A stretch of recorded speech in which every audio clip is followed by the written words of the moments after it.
हरे कृष्णा। जैसा कि आप सब जानते हैं, इस वर्ष की सबसे बड़ी एकादशी बस कुछ ही दिनों में हमारे द्वार पर आने वाली है और इस एकादशी का नाम है देव उठनी एकादशी, जिसे हम हरिबोधिनी एकादशी या प्रबोधिनी एकादशी के नाम से भी जानते हैं। प्रत्येक वर्ष कार्तिक मास के शुक्ल पक्ष की एकादशी तिथि के दिन भगवान श्री हरि 4 मास की योग निद्रा के बाद जागृत होते हैं, तो इसलिए ये विशेष एकादशी है जिसका पालन प्रत्येक मनुष्य को नियम पूर्वक और श्रद्धा पूर्वक करना चाहिए। इसी एकादशी तिथि से तुलसी विवाह का भी आरंभ होता है और इसी एकादशी से भीष्म पंचक व्रत भी शुरू किया जाता है। तो आज के इस वीडियो में हम जानेंगे कि आखिर ये देव उठनी एकादशी कब आ रही है, उसके विविध मुहूर्त कौन से हैं और इसका पारण करने का निश्चित दिन और समय कौन सा है। इस वीडियो में हम ये भी जानेंगे कि इस तुलसी विवाह के शुभ मुहूर्त कौन से हैं और उससे जुड़ी हुई उसके महात्म्य की जानकारी भी आपको आज के इस वीडियो में प्राप्त हो जाएगी।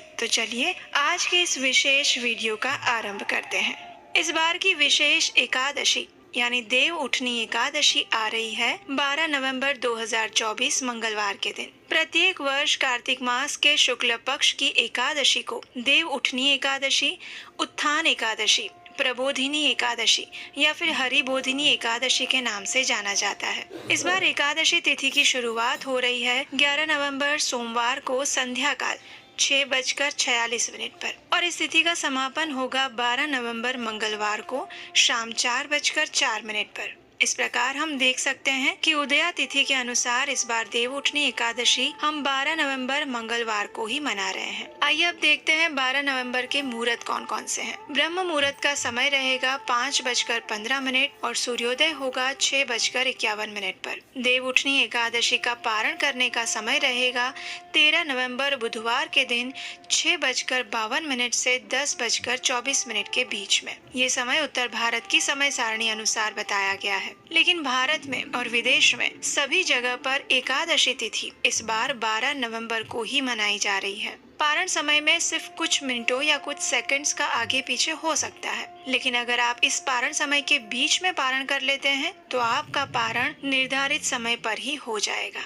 भक्तों के लिए पारण समय विविध देशों का हमने नीचे डिस्क्रिप्शन बॉक्स में दिया हुआ है, वहां जाकर चेक कर सकते हैं। कार्तिक मास के शुक्ल पक्ष की एकादशी तिथि आ रही है 12 नवंबर मंगलवार के दिन और द्वादशी तिथि भी उसी दिन संध्या में 4:04 से प्रारंभ हो जाएगी। इसलिए सामान्य रूप से द्वादशी के दिन संध्या के समय में तुलसी विवाह करवाया जाता है। इस प्रकार इस वर्ष आप 12 नवंबर से लेकर 15 नवंबर के बीच में किसी भी दिन मंगलमय नक्षत्र और शुभ मुहूर्त में तुलसी विवाह करवा सकते हैं। हालांकि इस बार एकादशी तिथि के दिन ही संध्या के समय में द्वादशी तिथि का आरंभ हो जा रहा है, इसलिए कुछ स्थानों पर 12 नवंबर को ही संध्या के समय में तुलसी विवाह करने की सलाह दी गई है। लेकिन वैष्णव कैलेंडर के अनुसार हम उदया तिथि का पालन करते हैं, यानी सूर्योदय के समय में जब द्वादशी तिथि उपलब्ध हो उस दिन तुलसी विवाह करवा सकते हैं। तो इस नियम अनुसार तुलसी विवाह का आरंभ आप 13 नवंबर के दिन से कर सकते हैं।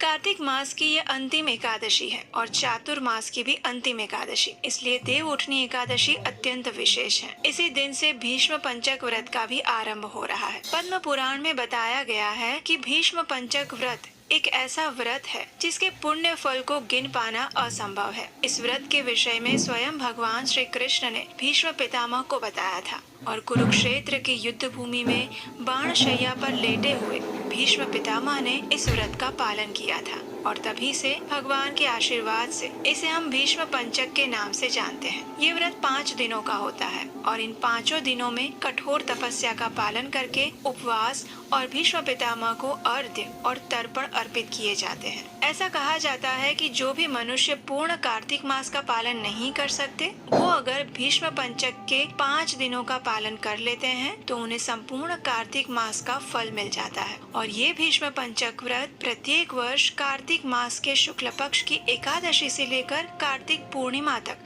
5 दिनों तक मनाया जाता है। भीष्म पंचक का व्रत पालन कैसे करना है, उसकी संपूर्ण विधि क्या है, इस विषय में हम पहले ही एक विस्तृत वीडियो बना चुके हैं। अगर आपने वो नहीं देखा है तो आप हमारे चैनल पर जाकर या फिर डिस्क्रिप्शन बॉक्स में जाकर देख सकते हैं। इसमें हमने बहुत ही सरल विधि से भीष्म पंचक व्रत का पालन करने के नियम बताए हैं। ये शास्त्रों के अनुसार भी हैं और प्रैक्टिकल भी हैं। तो इस वीडियो को अवश्य सुनिएगा। अब जो लोग भीष्म पंचक व्रत का पालन करने जा रहे हैं, उन्हें एकादशी का व्रत करके अगले दिन पारण भी करना होगा, तभी उनका एकादशी व्रत पूर्ण माना जाता है। तो अब प्रश्न उठता है कि अगर जिन्होंने अन्न का त्याग करके भीष्म पंचक व्रत किया है, वे इस एकादशी का पारण कैसे करेंगे। तो इस विषय में हमारे शास्त्रों में प्रमाण मिलता है कि जिन लोगों ने बिना अन्न के भीष्म पंचक व्रत रखा है, वे मात्र चावल के एक दाना लेकर उसे भगवान को अर्पित करके उसी से एकादशी व्रत का पारण कर सकते हैं। ऐसा करने से उनका एकादशी व्रत भी पारण हो जाएगा और भीष्म पंचक व्रत भी अखंड बना रहेगा। इसी एकादशी के दिन से तुलसी विवाह का भी आरंभ होता है।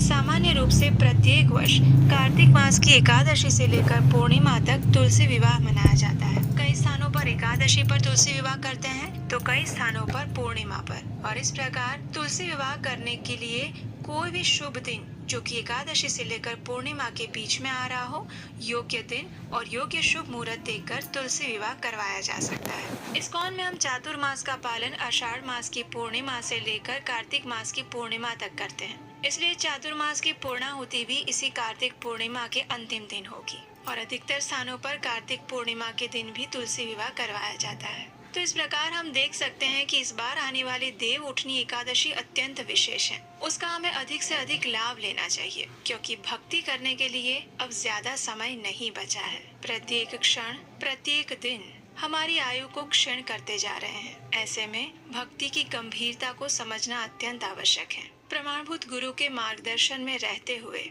श्रील प्रभुपाद के निर्देशों का पालन करते हुए आध्यात्मिक पथ पर सदैव प्रगति करते रहना अत्यंत आवश्यक है, क्योंकि समय को जाते हुए समय नहीं लगता।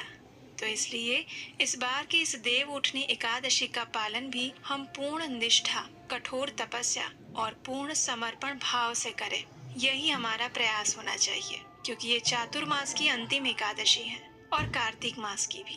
प्रयास करिए कि इस एकादशी के दिन अधिक से अधिक हरे कृष्ण महामंत्र का जप करिए, यानी कि हरे कृष्ण कृष्ण कृष्ण हरे हरे, हरे राम राम राम हरे हरे। ये महामंत्र है जो इस भौतिक संसार में बंधे हुए कलयुग के बद्ध जीवों को भव सागर पार करवा सकता है। तभी तो हमारे शास्त्रों में कहा गया है, मनसि फणि जुष्टे लब्ध पातोस्मि दुष्टे तिमिर गहन रूपे हंत संसार कूपे अजित निखिल रक्षा हेतु मुद्धार दक्षा उपनयन मम हस्ते भक्तिरज्जुम नमस्ते।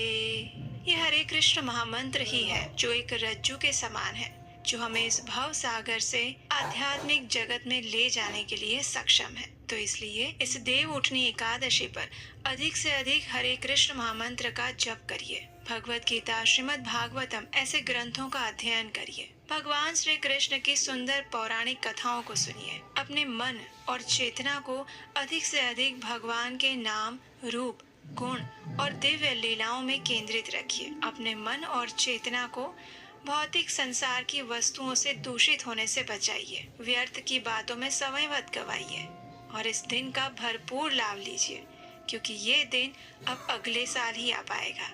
तो इसलिए इस देव उठनी एकादशी का पालन करने के लिए विशेष तैयारी कीजिए। और अगर इस एकादशी से जुड़े आपके कोई प्रश्न हैं तो आप हमें नीचे कमेंट बॉक्स में बता सकते हैं। और इस देव उठनी एकादशी के उपलक्ष्य में विशेष पौराणिक कथाओं को सुनने के लिए आपके अपने चैनल को याद से सब्सक्राइब करना मत भूलिएगा। उसकी पूर्ण तैयारी करते हैं और उसका पालन पूर्ण श्रद्धा और निष्ठा से करने का प्रयास करते हैं। हरे कृष्णा।